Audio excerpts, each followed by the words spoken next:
በዛሬው ዝግጅታችን በማንምና በምንም አይነት ሁኔታ ላለመበሳጨትና ሰላማችሁን ላለመነጠቅ አስቸጋሪ ሰዎች ወይም ሁኔታዎች ሲገጥሟችሁ ልትተገብሯቸው የሚገቡ እጅግ ቀላል ቴክኒኮችንና የስነ ልቦና ጋሻዎችን እነግራችኋለሁ። ሁላችንም በዕለት ከዕለት ውሏችን ስነ ምግባር በጎደላቸው ቃላቸውን በሚያጥፉ ለሰዎች መልካም በማያስቡ ስራ በማይወዱና በሰነፎች የሰው ስሜት በማይገባቸው ራስ ወዳዶች በጉረኛና በትዕቢተኛ ሰዎች እንዲሁም መልካም ባልሆኑና ሰላም በማይሰጡ ሁኔታዎች ወይም አጋጣሚዎች ተከበን የምንውለው። ታዲያ በእነዚህ ሰዎችና ሁኔታዎች ምክንያት በየጊዜው ላለመበሳጨትና ሰላማችንን ላለማጣት ብሎም በዚህ ምክንያት በሽታ ላይ ላለመውደቅ እነዚህን ሁሉ ፈተናዎች የሚያረክስ ስነ ልቦናዊ መድኃኒትና ጋሻ በውስጣችን ሊኖር ይገባል። እናም በማንምና በምንም ጉዳይ ላለመበሳጨት እንዲሁም በአስቸጋሪና ፈታኝ ሁኔታዎች ወቅት የተረጋጋችሁና አሸናፊዎች ትሆኑ ዘንድ ከዚህ ቀጥሎ ከምናያቸው ጥበቦች ወይም ቴክኒኮች ውስጥ ጥቂቶችን መርጣችሁ ተግባራዊ ብታደርጉ በጣም በቂ ነው።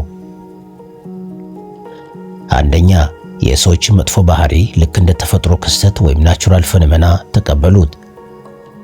ሰዎች ሲበድሉን፣ ሲዋሹን ወይም ስነ ምግባር የጎደለው ድርጊት ሲፈጽሙ በጣም የምንበሳጨው እንዴት እንዲህ ሊያደርግ ቻለ፣ እንዴትስ ይህንን አላወቀም ብለን ስለምንገረምና ድርጊቱን ግላዊ ወይም ፐርሰናል አድርገን ስለምንወስደው ነው። ነገር ግን የሰው ልጅ ተፈጥሮ ውስብስብ፣ አንዳንዴም እጅግ የጨለመና ራስ ወዳድነት የተሞላበት ነው። ከሰው ልጅ ፍጹምነትንና ሁልጊዜም ቅንነትን መጠበቅ ክረምት በመጣ ቁጥር እንዴት ይዘንባል ብሎ እንደ መበሳጨት ያለ የዋህነት ነው። የሰውን ጉድለትና ክፋት እንደ አንድ የተፈጥሮ አካል አድርጋችሁ መቀበል ስትጀምሩ ብስጭት ወደ መረጋጋት ይቀየራል። የሮማ አጼና ፈላስፋ ማርከስ ኦሬሊየስ በጻፈው ሜዲቴሽንስ በተሰኘው መጽሐፉ ላይ በየቀኑ ጠዋት ለራሱ እንዲህ ይል ነበር። በዛሬው ውሎዬ ውለታ ቢስ፣ እብሪተኛ፣ አታላይ፣ ምቀኛና ራስ ወዳድ የሆኑ ሰዎችን ላገኝ እችላለሁ።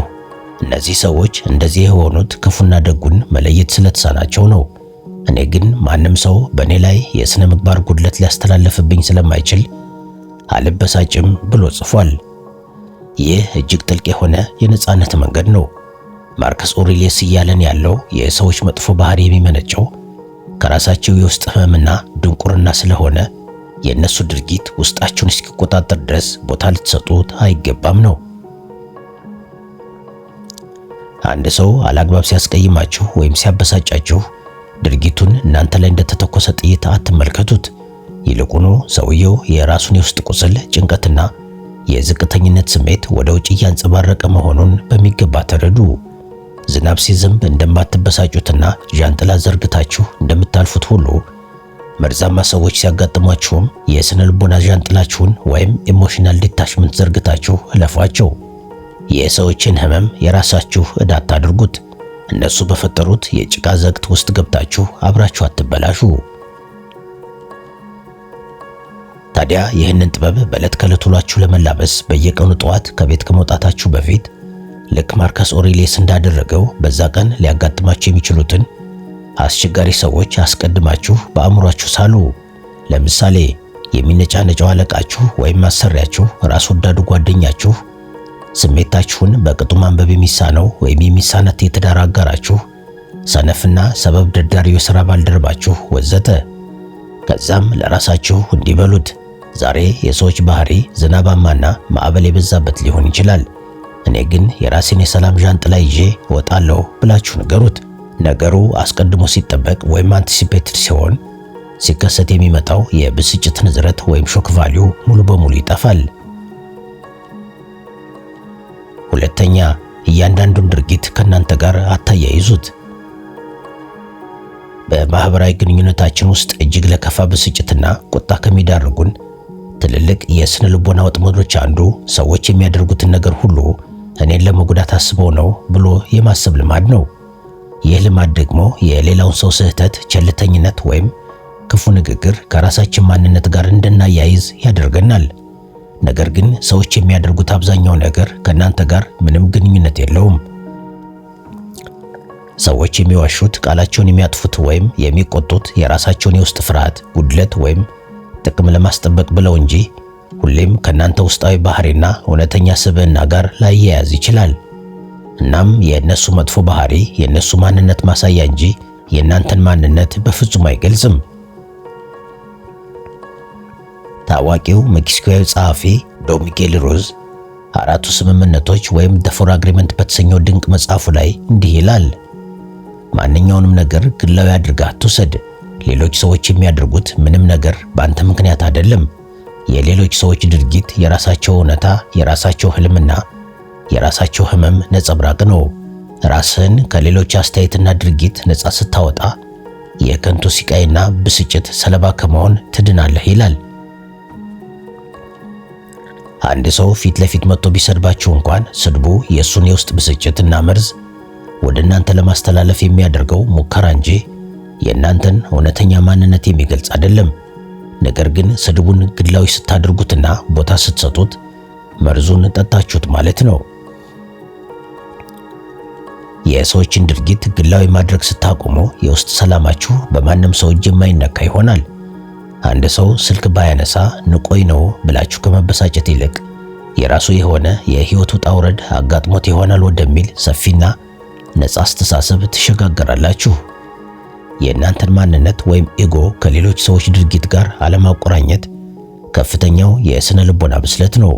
ይህንን ስታደርጉ ሰዎች ሲሳሳቱ ከመበሳጨት ይልቅ ልክ እንደ አንድ የፊልም ተመልካች የእነሱን የህይወት ትግል ከዳር ሆናችሁ በምክንያታዊነት መመልከት ትችላላችሁ።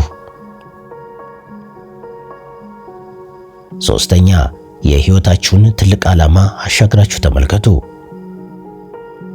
አንዳንድ ሰዎች ጥቃቅን በሆኑ ነገሮች ማለትም በሰዎች አስተያየት፣ በትንሽ የገንዘብ ኪሳራ፣ በጎረቤት ሹክሹክታ ወዘተ ክፉኛ የሚበሳጩት አእምሯቸውን ሙሉ በሙሉ የሚቆጣጠርና ጉልበታቸውን የሚጠይቅ ታላቅ የህይወት ዓላማ ስለሌላቸው ነው። ታላቅ ተራራ ላይ ለመውጣት ጉዞ የጀመረ ሰው በጫማው ውስጥ በገባች አንዲት ትንሽ ጠጠር ተበሳጭቶ ጉዞውን አያቋርጥም። ነገር ግን መድረሻ የሌለውና ዝም ብሎ የሚንከራተት ሰው በየመንገዱ የሚያገኘው ውሻ ሁሉ ሲጮህበት እየቆመ ድንጋይ ይወረውራል። በማንም ላለመበሳጨት አእምሯችሁ በትንንሽ የሰው ልጆች ድራማ ላይ ጊዜ እንዳያጠፋ እጅግ ግዙፍ በሆነ የህይወት ራዕይ ማሰር አለባችሁ። አየርላንዳዊ ጸሐፊና አሳቢ ጆርጅ በርናንድ ሾው ይህንን ሲገልጽ በህይወት ውስጥ ትልቁ ደስታ ራስ ታላቅ ብለህ ለምታምነው ዓላማ ራስን ሙሉ በሙሉ አሳልፈ መስጠት ነው።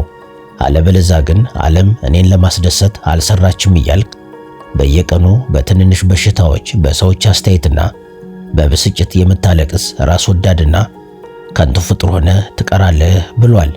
ራዕይና ትልቅ ዓላማ ያለው ሰው ለጥቃቅን ብስጭቶች የሚያጠፋው ትርፍ ጊዜም ሆነ ትርፍ ስሜት የለውም። አእምሮ ወደ ትልቁ ስዕል ወይም ቢግ ፒክቸር ስላተኮረ ማንም ሰው ቢያወራ ማንም ሰው ቢያማው ጉዳዩ አይደለም። ብስጭት የሚመገበው የእናንተን ትኩረት ወይም አቴንሽን ነው።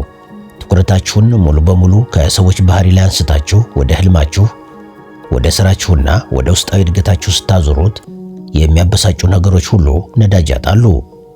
ይህ አሁን የማደርገው ክርክርና ብስጭት ለትልቁ ዓላማዬ አንድ ጡብ ያበረክታል ብላችሁ ስትጠይቁ መልሱ አያበረክትም ስለሚሆን ወዲያውኑ ትታችሁ ትሄዳላችሁ።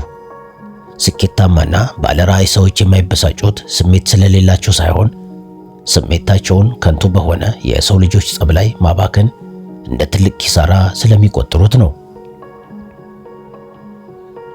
አራተኛ፣ ሁሉንም ነገር ለመቆጣጠር አትጣሩ። በህይወታችሁ ውስጥ ለሚፈጠሩ አብዛኞቹ ብስጭቶች፣ ቁጣዎችና የልብ ስብራቶች ዋነኛ ምክንያት ሁሉንም ነገር መቆጣጠር እችላለሁ ወይም ሰዎች እኔ በምፈልገው መንገድ መጓዝ አለባቸው የሚለው የተሳሳተ የውስጥ እምነት ነው። በስራ ቦታ የሚያበሳጫችሁ አለቃ፣ በመንገድ ላይ ወይም ታክሲ ውስጥ ያልተገባ ንግግር የሚናገራችሁ የማታውቁት ሰው ወይም ቃሉን የሚያጥፍ ወዳጅ፣ እነዚህ ሁሉ ከእናንተ ቁጥጥርና ስልጣን ውጪ የሆኑ ክስተቶች ናቸው። ብስጭት የሚፈጠረው የሌላውን ሰው አእምሮና ባህሪ ለመዘወር ስትሞክሩና ሳይሳካ ሲቀር የሚመጣ የተስፋ መቁረጥ ስሜት ነው። በማንምና በምንም ጉዳይ ላለመበሳጨት ከፈለጋችሁ ዓለምንና ሰዎችን በእናንተ ቁጥጥር ክልል ውስጥ ለማስገባት የምታደርጉትን አድካሚ ትግል አቁሙ። ታላቁ የስቶይክ ፈላስፋ ኤፒክቴተስ ይህንን ሐሳብ ሲያብራራ በሕይወት ውስጥ አንድ ትልቅ እውነት አለ። አንዳንዶቹ ነገሮች በቁጥጥራችን ስር ናቸው፣ ሌሎቹ ደግሞ ከቁጥጥራችን ውጭ ናቸው። ነፃነትና ደስታ የሚጀምረው ይህንን ልዩነት አጥርቶ ከማወቅ ነው ይላል። የሰዎች አመለካከት፣ የሌሎች ሰዎች ስህተት፣ የአገሪቱ ኢኮኖሚ ወይም ያለፈ ታሪክ፣ እነዚህ ሁሉ በእናንተ ስልጣን ስር አይደሉም። በእናንተ ስልጣን ስር ያለው ብቸኛው ነገር የራሳችሁ አስተሳሰብ፣ የራሳችሁ ምርጫና ለነገሮች የምትሰጡት ምላሽ ብቻ ነው። የሌላውን ሰው መጥፎ ባህሪ ለማረም ስትበሳጩ የራሳችሁን የስሜት ቁልፍ ለዛ ሰው አሳልፋችሁ እየሰጣችሁት እንደሆነ ልታውቁት ይገባል። ስለዚህ አንድ ሰው ሲያበሳጫችሁ ጉልበታችሁን ያንን ሰው በመኮነን ላይ አታባክኑ። ይልቁኑ ይህ ሰው የሚያደርገው ነገር በእኔ ቁጥጥር ስር ነው ወይስ አይደለም ብላችሁ ራሳችሁን ጠይቁ። መልሱ አይደለም ከሆነ ያንን ነገር ልክ እንደ ዝናብ ወይም ነፋስ ያለምንም ስሜታዊ ትስስር ዝም ብላችሁ ለፉት። ሰዎች የፈለጉትን የመሆን መብት አላቸው። እናንተ ደግሞ በእነሱ ድርጊት ላለመረበሽ ሙሉ መብትና ስልጣን አላችሁ። ኃይላችሁን ከማይቀየረው ውጫዊ ዓለም አንስታችሁ ወደሚቀየረውና እናንተ ራሳችሁ ወደምታዙት አእምሯችሁ ስትመልሱት ማንም ሰው ሊያበሳጫችሁ አይችልም። 5ኛ ከእውነታው ጋር ተስማሙ። የብስጭት ሁሉ አባትና እናት ያሰብነው ወይም የጠበቅነው እውነታና በምድር ላይ የተፈጠረው እውነታ መካከል የሚፈጠረው ግጭት ነው። አንድ ነገር ሲበላሽ፣ መንገድ ሲዘጋ ወይም እቅዳችን ሲሰናከል በጣም የምንበሳጨው አእምሯችን አሁን ካለው እውነታ ጋር ግብግብ ስለሚገጥም ነው። እንዴት እንደዚህ ሊሆን ቻለ? ይህ መሆን አልነበረበትም ብለን ከእውነታው ጋር እንከራከራለን። ክስተቱ ወይም እውነታው አንድ ተከስቷል። ብስጭታችሁ የፀሐዩን ሙቀት አያቀዘቅዘውም ወይም ብርዳማውን የአየር ንብረት አያሞቀውም። ብስጭታችሁ የትራፊኩን ነባራዊ ሁኔታ በቅጽበት አይቀይረውም። የፈሰሰውን ውሃ አይመልሰውም ወይም ያለፈውን ጊዜ አያስተካክለውም። ጀርመናዊ ፈላስፋ ፍሬድሪክ ኒቼ ይህንን ጥልቅ ጥበብ አሞር ፋቲ ወይም የገዛ ጣፋንታን መውደድ በማለት ይጠራዋል። ይህ ማለት የተፈጠረውን አስከፊ ወይም አሰልቺ እውነታ በግዴታ መታገስ ብቻ ሳይሆን ይህ እውነታ ስለተፈጠረ ምን አዲስ መንገድ ይከፍትልኛል ብሎ እውነታውን መቀበልና በዛ እውነታ ውስጥ ግን መልካም ነገር ለመፈለግ መሞከር ነው። በተመሳሳይ የዘመናችን የስነ ልቦና መምህር ኤካርት ቶሌ የአሁኑን ቅጽበት ልክ እናንተ ራሳችሁ መርጣችሁ እንደተፈጠረ አድርጋችሁ ተቀበሉት። ከእውነታው ጋር መከራከርን አቁማችሁ እጅ ስትሰጡ ታላቅ የሆነ ሰላም በውስጣችሁ ይሰፍናል ይላል። ብስጭት የሚመነጨው አሁን ያለውን ሁኔታ አልቀበልም ከሚል የውስጥ እምቢተኝነት ነው። እውነታውን እንዳለ መቀበል ወይም ራዲካል አክሰፕታንስ ማለት መሸነፍ ወይም ለውጥ ላለማምጣት መወሰን ማለት አይደለም። ይልቁኑ ችግሩን በጭፍኑ በመውቀስ የምታጠፉትን የስሜት ጉልበት አድናችሁ በቀጥታ ወደ መፍትሄው መዝለል ማለት ነው።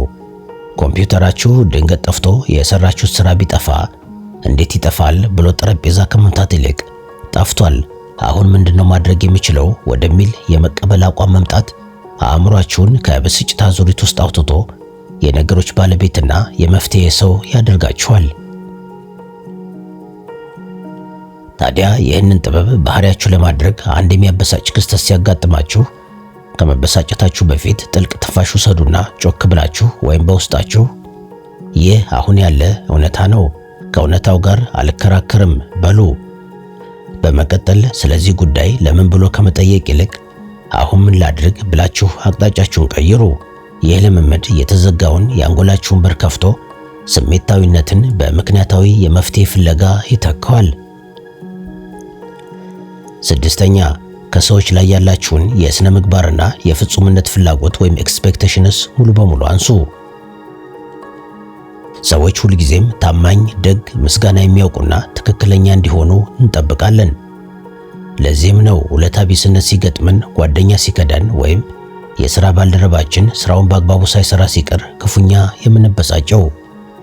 ይህ ብስጭታችን ግን የሚመነጨው ከሰዎች ድክመት ብቻ ሳይሆን እኛ በሰዎቹ ላይ ከጫነው ከፍተኛ የሆነ የፍጹምነት ምኞት ነው። ታላቁ ጸሐፊ ዊሊያም ሼክስፒር ከመጠን ያለፈ ምኞትና ጥበቃ ወይም ኤክስፔክቴሽን የልብ ስብራት ሁሉ ስር ነው በማለት አስቀምጦታል።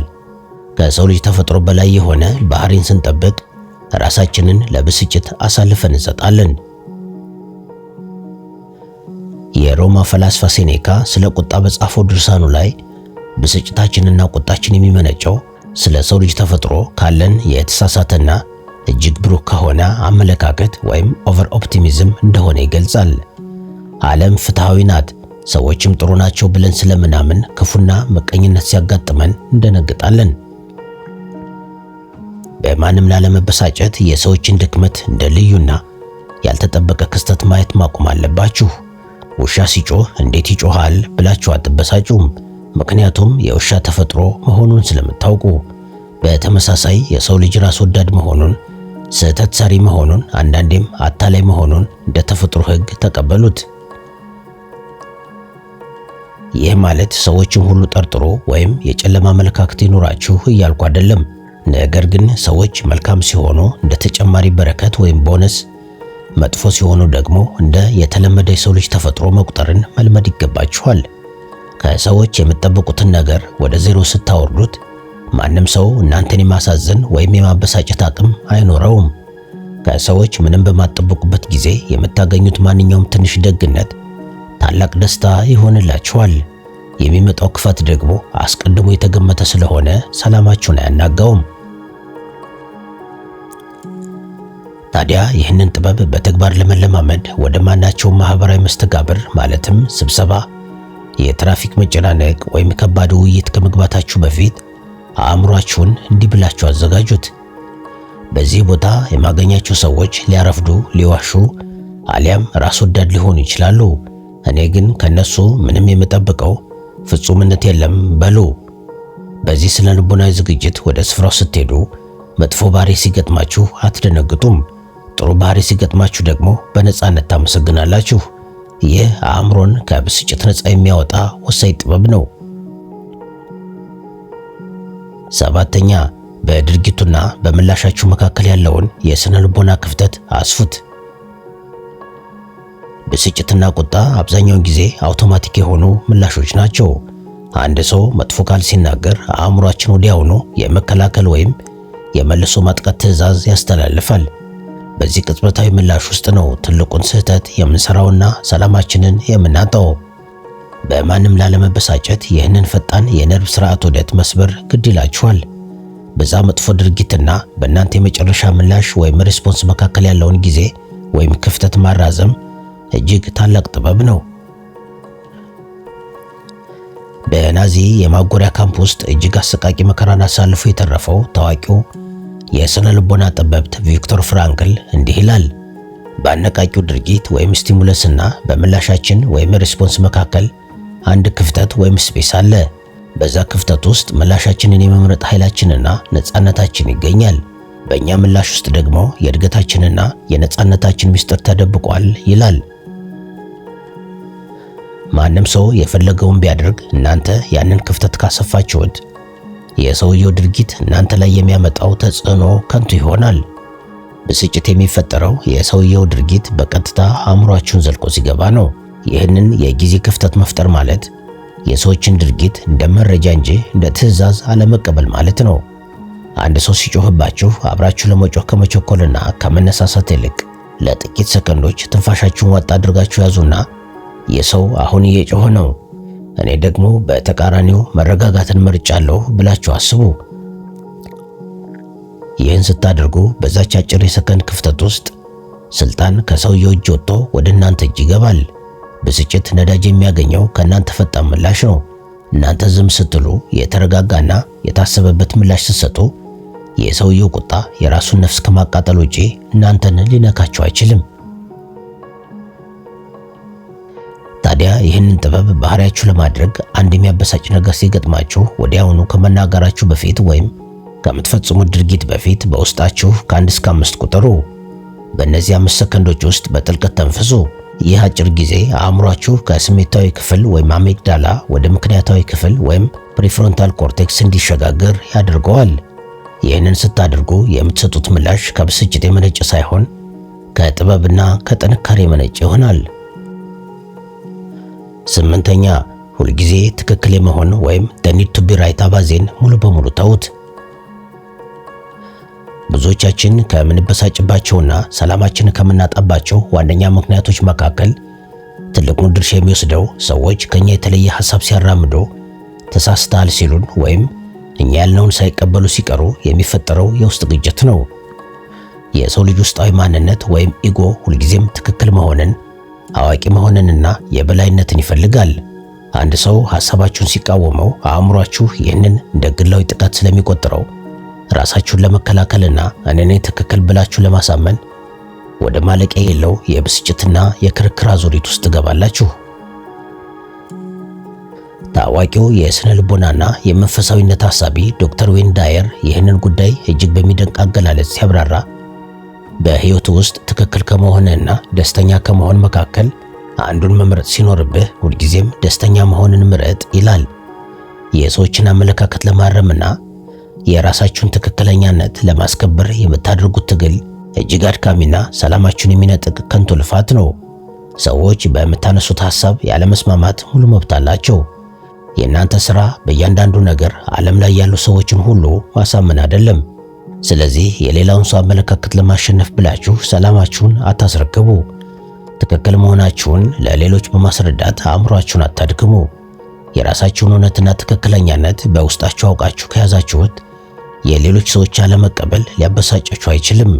አንተ ልክ ነህ፣ እኔ ተሳስቻለሁ ብሎ ክርክርን መዝጋት የደካማነት ምልክት ሳይሆን የእውነተኛ አሸናፊነትና የበሰለ አእምሮ መገለጫ ነው። በማንም ላለመበሳጨት የሰዎችን የመሳሳት መብት አክብሩላቸው። ትክክል የመሆንን ሜዳ ለእነሱ ተውላቸውና እናንተ ግን የሰላምንና የደስታን ሜዳ ተረከቡ። ታዲያ ይህንን ስልት በተግባር ለመለማመድ ዝምተኛው ድል ወይም The Silent Victory የተሰኘውን ጥበብ ተጠቀሙ። በዚህ ሳምንት ውስጥ ከሰው ጋር በምታደርጉት አነስተኛና ወሳኝነት በሌለው ክርክር፣ ለምሳሌ ስለ ፖለቲካ፣ ስፖርት ወይም የፊልም ምርጫ ውስጥ ሆን ብላችሁ ማሸነፍን ተውት። ምንም እንኳን 100% ትክክል እንደሆናችሁ ብታውቁም ምናልባት አንተ ልክ ልትሆን ትችላለህ፣ በዚህ አቅጣጫ አስቤበት አላውቅም ብላችሁ ክርክሩን አቁሙት። ይህን ስታደርጉ በውስጣችሁ የሚፈጠረውን እፎይታና የመንፈስ ነፃነት ታዘቡ። ይህ ልምምድ ኢጎን በመስበር ሰላምን ያጎናጽፋል። 9ኛ በማንነታችሁ ላይ የተጣበቀውን የኔነት ወይም ኢጎ ቅርፊት በመሰባበር ከማንኛውም ጥቃት ነፃ ሁኑ። ሌላው ደግሞ በአንዳንድ ጉዳዮች ላይ ክፉኛ የምትበሳጩትና የምትቆጡት አብዛኛውን ጊዜ ሰዎች እናንተን ስላጠቋችሁ ሳይሆን በውስጣችሁ የገነባችሁትን የኔነት ወይም የክብር ምስል አቅልለውታል በሚል ስሜት ነው። እያንዳንዱ የሰው ልጅ ለራሱ የሰጠው ማዕረግ አለው። እኔ የተማርኩ ሰው ነኝ፣ እኔ የተከበርኩ ኃላፊ ነኝ፣ ወይም እኔ ስህተት የማልሰራ ብልህ ሰው ነኝ ወዘተ የሚል የውሸት ቅርፊት ይለብሳል። አንድ ሰው ሐሳባችሁን ሲቃወም ወይም በአንዳች ጉዳይ ላይ ሲያበሳጫችሁ ቀስቶ የተሰካው እውነተኛው ማንነታችሁ ላይ ሳይሆን በዚህ በለበሳችሁት የውሸት ማንነትና ክብር ላይ ይሆናል። ይህንን የኔነት ቅርፊት ወይም ሰልፍ ኢምፖርታንስ አውልቃችሁ ስትሉ ሰዎች እናንተን የሚያጠቁበት ኢላማ ወይም ታርጌት ሙሉ በሙሉ ይጠፋል። ታላቁ የቻይና ፈላስፋና የታኦይዝም መስራች ላኦ ትዙ ይህንን እጅግ ጥልቅ ጥበብ ልክ እንደ ውሃ ቅርጽ የለሽ ሁን፣ ቢ ፎርምለስ ላይክ ዋተር በማለት ያስተምራል። ውሃን በሰይፍ ብትመቱት አይቆረጥም፣ በዱላ ብትመቱት አይሰበርም። ምክንያቱ ደግሞ የሚሰበር ጠንካራ ቅርጽ ወይም ኢጎ ስለሌለው ነው። እናንተም ስለ ራሳችሁ ያላችሁን የተጋነነ ግምትና ሊከበር ይገባዋል የምትሉትን የማንነት ቅርፊት ስተውት ማንም ሰው ሊያቆስላችሁ አይችልም። መበሳጨት የሚፈጠረው ለመበሳጨት የሚያስችል የተነፋ ኢጎ ሲኖር ብቻ ነው። ከንቱ ውዳሴንና የውሸት ክብርን ጥሎ ራሱን እንደ ሰው ብቻ አድርጎ የተቀበለ ሰው የማንም ስድብም ሆነ ትችት አያስደነግጠውም። ይህ ማለት ታዲያ መከበርን አትወደዱ ወይም አትፈልጉ ማለት አይደለም። ይልቁኑ እውነተኛ ክብራችሁ ወይም ሰልፍ ወርዛችሁ ከውስጥ እንጂ ከውጭ በሰዎች አንደበትና ዕውቅና ላይ የተመሰረተ እንዳይሆን ማድረግ ማለት ነው። ሰዎች ሲያከብሯችሁ ወደ ሰማይ የማትወጡ፣ ሲሰድቧችሁም ወደ መሬት የማትወርዱ ሁኑ። አንድ ሰው አላግባብ ሲያናድዳችሁ እንዴት እኔን እንዲህ ይለኛል የሚለው የውስጥ ኢጎ ነው ለቁጣ የሚዳርጋችሁ። እኔን የሚለውን ቃል ከውስጣችሁ አውጥታችሁ ስትሉት የሰውየው ድርጊት ልክ እንደ ነፋስ ምንም ሳይጎዳችሁ ያልፋል። 10ኛ እይታችሁን በደንብ አስፉት።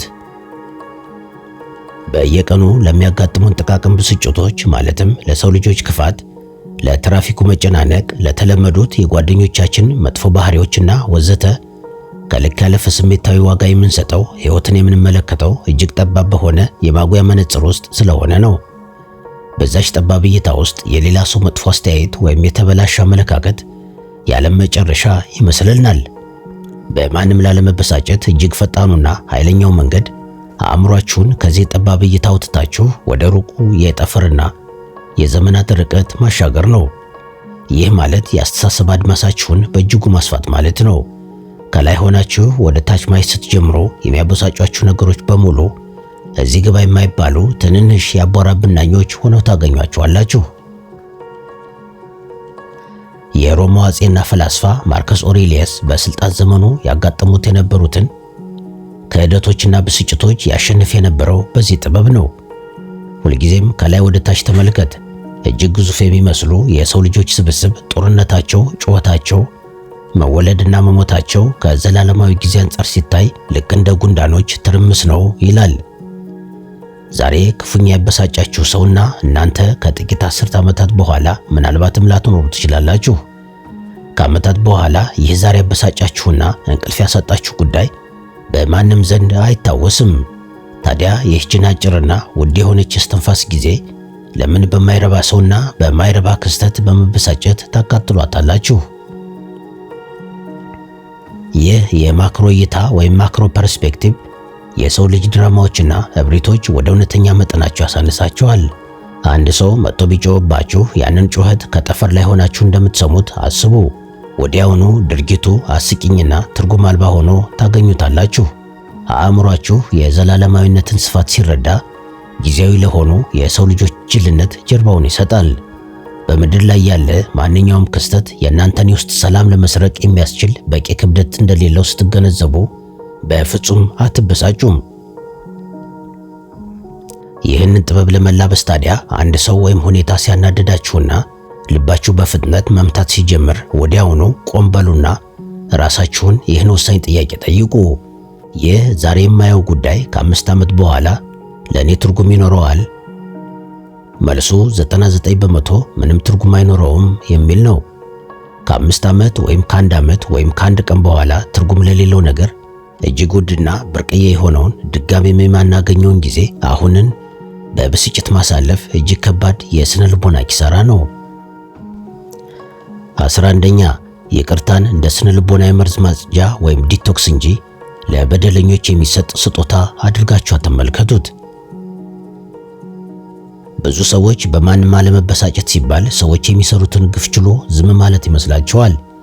ቁጣን በውስጥ ማመቅና ይቅር አለማለት እጅግ የከፋው ራስን የመበደል ሂደት ነው። ሰዎች አጥፍተው ሲሄዱ ስህተታቸውን ሳንረሳ በውስጣችን ቂም ይዘን ስንዞር ያ ሰው በአካል ከኛ ቢርቅም በአእምሯችን ውስጥ ግን ኪራይ ሳይከፍል ለረጅም ጊዜ እንዲኖር እየፈቀድንለት ነው። ብስጭትና ቁጣ የማያቋርጥ የስነ ልቦና ደም መፍሰስ ነው። በማንም ላለመረበሽ ይቅርታ ማድረግን ራሳችሁን ነፃ ለማውጣት እንደ መሳሪያ ልትጠቀሙበት ይገባል።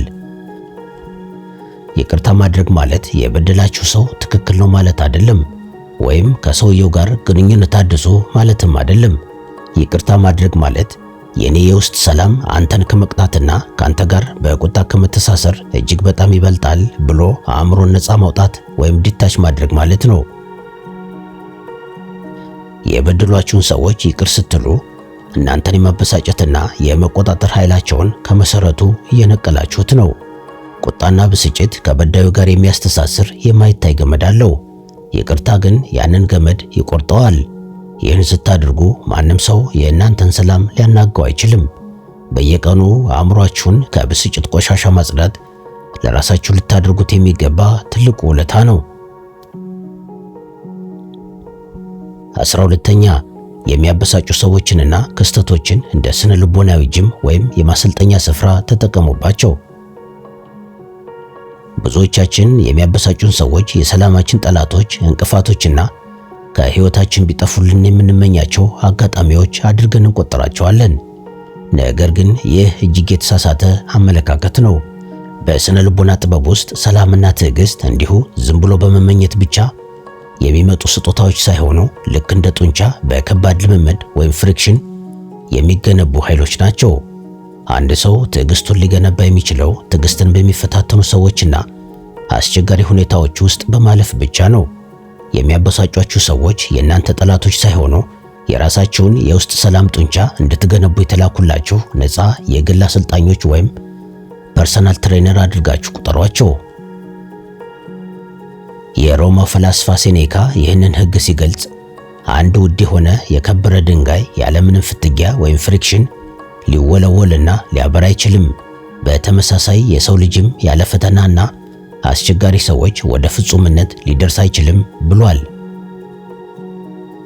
ጸጥታ በሰፈነበት ሰላማዊ ስፍራ ውስጥ ሆኖ ሰላማዊ መሆን እጅግ ቀላል ነው። እውነተኛው የሰላም ባለቤትነት የሚረጋገጠው ግን በሚጮሁ በሚያናድዱና በሚያበሳጩ ሰዎች መካከል ሆኖ ያለምንም ንዝረት መረጋጋት ሲቻል ነው። ስለዚህ አስቸጋሪ ሰዎች ሲያጋጥሟችሁ ለምን እንዲህ ያደረገኝ ብላችሁ ከመበሳጨት ይልቅ ይህ ነገር የኔን የትዕግስት አቅም ለመፈተሽና ለማሳደግ የተፈጠረ ግሩም አጋጣሚ ነው ብላችሁ አስተሳሰባችሁን ቀይሩት። ይህ የአመለካከት ለውጥ በማህበራዊ ግንኙነታችሁ ውስጥ ታላቅ አብዮት ይፈጥራል። አእምሯችሁ አደጋውን ወይም ጥቃቱን ወደ ስልጠና ስለሚቀይረው ብስጭት የሚባል ነገር ወደ እናንተ አይጠጋም። የሚያበሳጫችሁ አለቃ ወይም አሰሪ፣ መንገድ የሚዘጋባችሁ ሹፌር ወይም ትችት የሚያበዛው ቤተሰብ፣ እነዚህ ሁሉ የእናንተን የውስጥ ጥንካሬ ለመለካት የተሰጡ ፈተናዎች ናቸው። ፈተናውን በብስጭት ሳይሆን በእርጋታና በፈገግታ ስታልፉት በራሳችሁ ላይ ያላችሁ መተማመን ወይም ሰልፍ ማስተሪ እጅግ ከፍ ይላል። ለዛሬ ከዚህ ጋር ይብቃኝ።